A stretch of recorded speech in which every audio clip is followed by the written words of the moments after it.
আসসালামু আলাইকুম রহমতুল্লাহি ওবরাকাতুহ।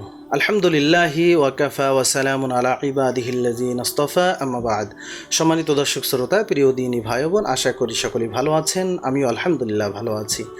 এ পর্বে হাজির হয়েছি একটি বিষয় নিয়ে, তা হলো বিশেষ করে আমাদের বাংলাদেশের মুসলমানেরা, অধিকাংশ মুসলমান একটি পশুর ভিতরে একের অধিক গরু, মহিষ, এই ধরনের পশুর ভিতরে একের অধিক অংশ নিয়ে কোরবানি করে থাকি।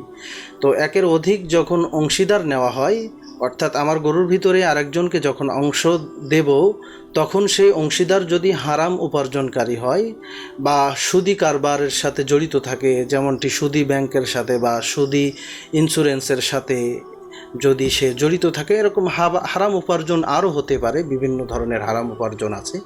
যদি এরকম অবৈধ হারাম উপার্জনের সাথে আমার সে অংশীদার জড়িত থাকে, তাহলে তাকে নিয়ে যদি আমি কোরবানি দেই, তাহলে আমার কোরবানি সঠিক হবে কিনা, বা আমার পশুর ভিতরে অংশ দেওয়ার জন্য কোন কোন ব্যক্তিকে অংশ আমরা দিতে পারবো।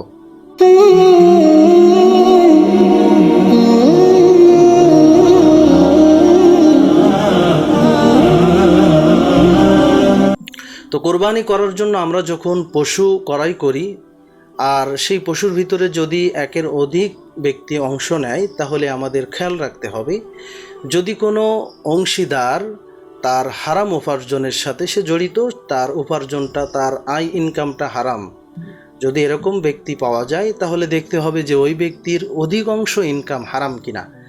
যদি অধিকাংশ ইনকাম, তার অধিকাংশ আয় ইনকাম যদি হারাম হয়, তাহলে এরকম ব্যক্তিকে যদি আপনার পশুর ভিতরে অংশ দেন, তাহলে যে কয়জন ওই পশুতে অংশ নেবেন সবার কোরবানি নষ্ট হয়ে যাবে।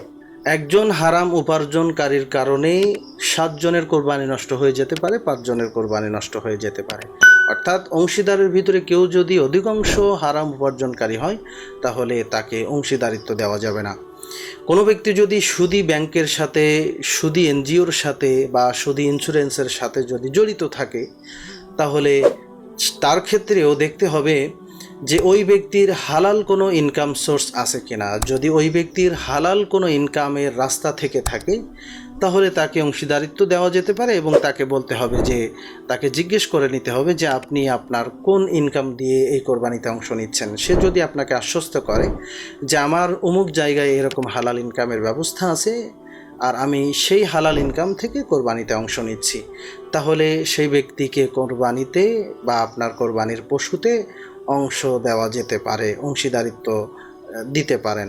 এছাড়া হারাম উপার্জনকারীকে যদি পশুর ভিতরে অংশীদারিত্ব দেওয়া হয়, তাহলে কারোর কোরবানি সহি হবে না, সবার কোরবানি নষ্ট হয়ে যাবে।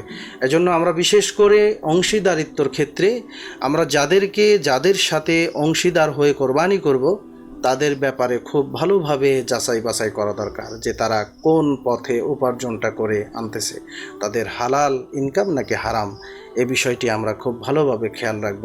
আল্লাহ সুবহানাহু ওয়া তাআলা আমাদের সকলকে আমল করার তৌফিক দান করুন, আমিন। ওয়া আখির দাওয়ানা আনিল হামদুলিল্লাহি রাব্বিল আলামিন। আসসালামু আলাইকুম ওয়া রাহমাতুল্লাহি ওয়া বারাকাতুহু।